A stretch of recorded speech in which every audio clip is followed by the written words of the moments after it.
Hey, what's going on, guys? Shred here, and as most of you have been playing, the Mortal Kombat 1 beta was this last weekend, and I had so much fun in the beta, and there is so much good that is happening. Honestly, one of the best Mortal Kombat games I have played since Mortal Kombat 9, at least gameplay-wise, and also beautifully done. It is such a beautiful game.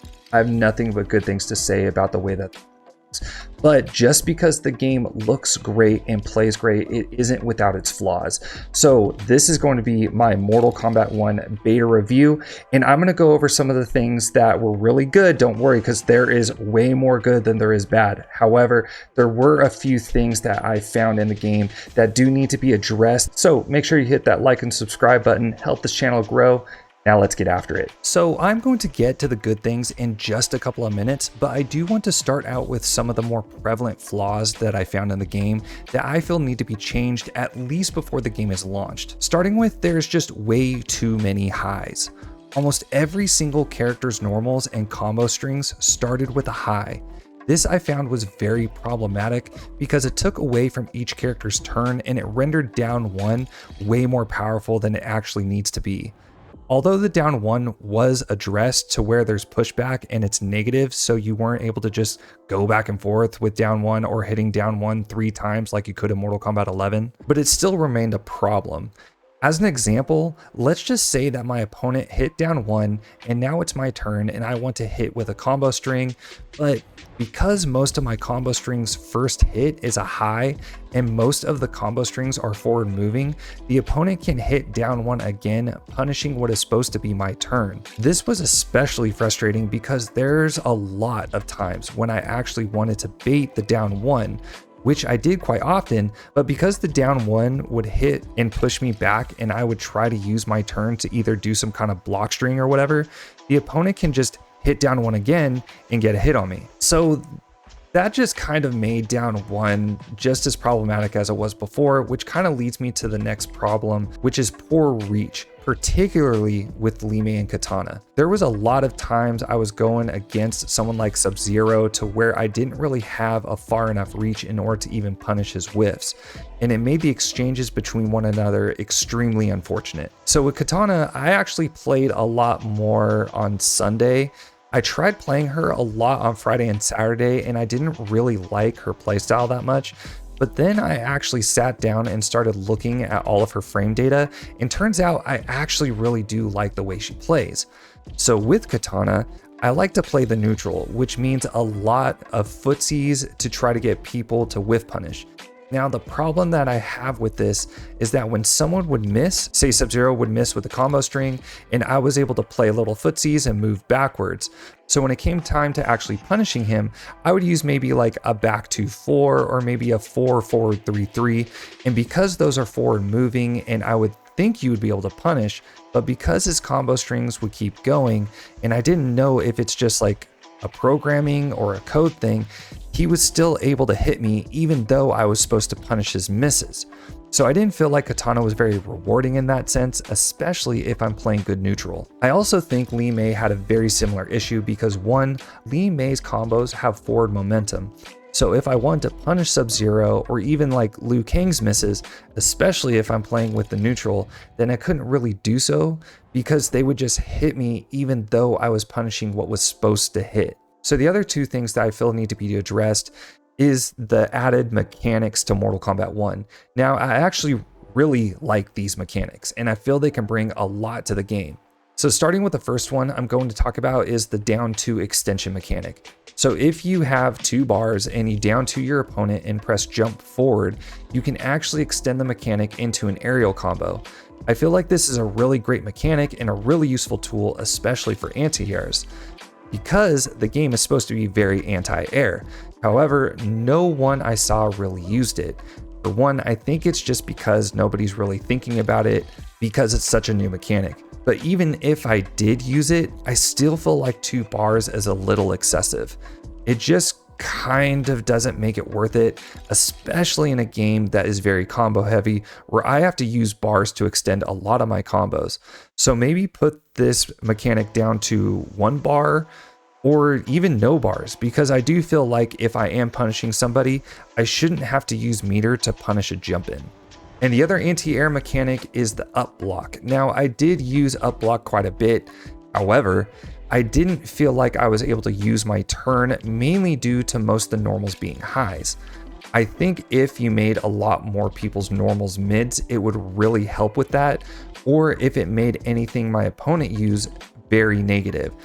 So after I use the up block, and if the opponent comes down and is very negative, he absolutely has to block no matter what. I do not feel like I should be punished for blocking them and then returning with the combo string for them just to down one. Again, this goes down to just too many normals being highs, but because of that, the up block was kind of rendered a little useless, at least to me.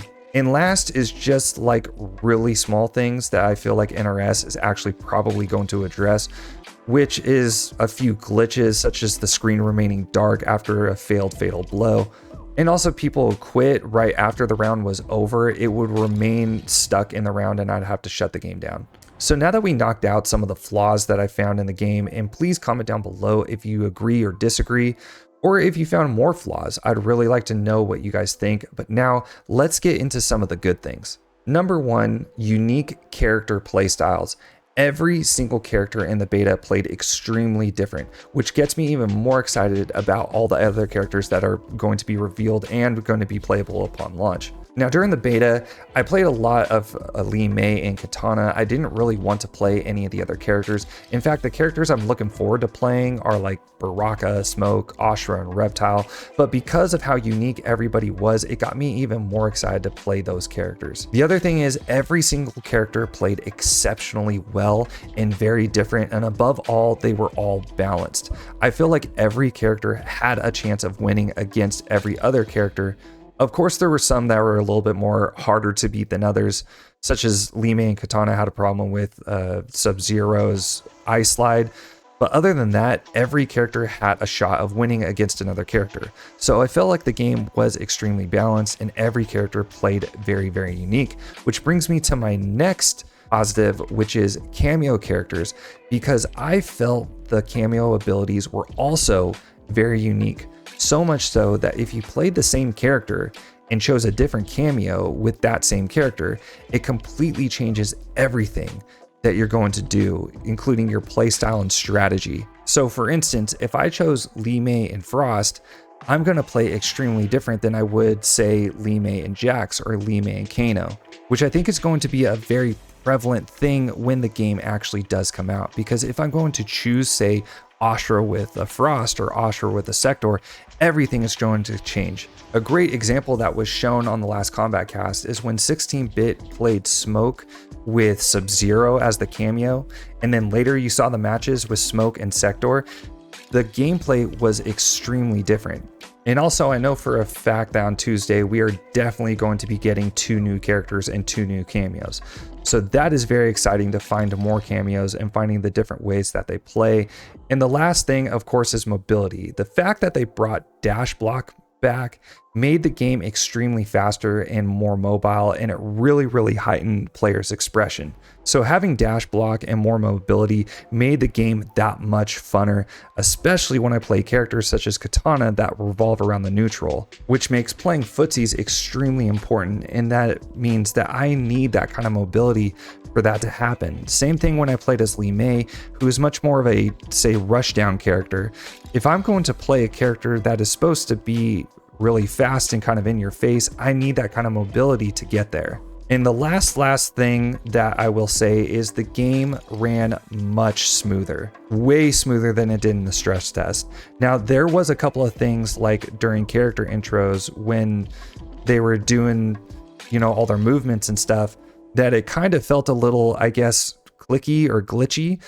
But I think that is something that is going to be completed in the final build, because even though this build was pretty well done, it still did not feel like the final build, and there's probably a lot more that was done to the game after they put this build together. So I am really excited about when the game actually does come out, so we can actually see what the build looks like, because I know it's probably going to be even more smoother than it was during the pre-release beta. So I want to know what you guys think. What was your take on the game? I know so many people we're really excited and have great things to say about the game.